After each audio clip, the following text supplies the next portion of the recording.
भयानक थंडी पडलेली आहे आणि थंडीसाठी आणलेलं आहे आपण मटण. तर चला आज मटणाची रेसिपी करूया.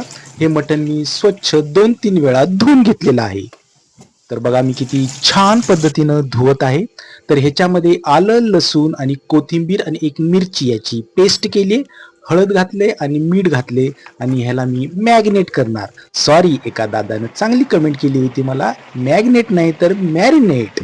तर चला मॅरिनेट करूया. तर आपण हे सगळं फोडणीचं साहित्य जमा केलेलं आहे. तर बघूया, मॅरिनेट झालेलं आहे आपलं मटण. तर आता आपण गॅस पेटवलेला आहे आणि कढई तापत ठेवलेली आहे. तर ह्यामध्ये आपण 2 पळी तेल घातले आणि कांदा घातलेला आहे. कांदा परतल्यावर ह्याच्यामध्ये मॅरिनेट केलेलं मटण चांगलं तेलामध्ये परतून घेत आहे. आणि हे मी तेलामध्ये परतल्यावर छानपैकी असं झाकण ठेवून जरा चांगलं शिजू देणार आहे. कारण की जरा मटण मला जून वाटत होतं, त्यामुळं ते लवकर शिजलेलं नाही. त्याला बराच वेळ मला शिजवावा लागला. तिकडे मी गरम पाणी ठेवलेलं आहे तापत. आता हे शिजले बघूया आणि थोडंसं गरम पाणी घालून शिजूया.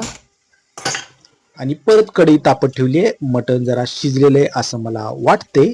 तर तेल तापत ठेवले, त्यात एक मिरची घातली आणि तेलामध्ये कांदा परतलाय आणि छानपैकी टोमॅटो पण परतलाय. ह्याच्यामध्ये घातली हळद. एका ताईंनी छान कमेंट केली होती की हिंग घालू नका, तर मी हिंग घातलेलं नाही आहे.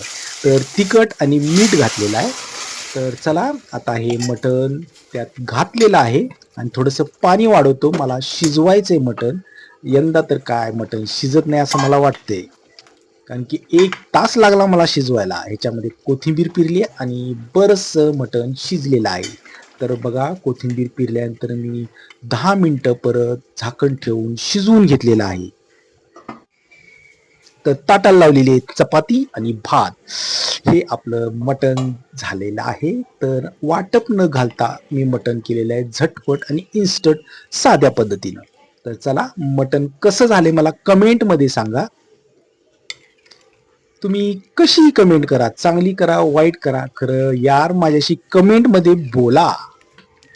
तर हे आपलं मटण मी सर्व करत आहे आणि मला प्रचंड भूक लागलेली आहे. दुपारचे 4 वाजलेले आहेत.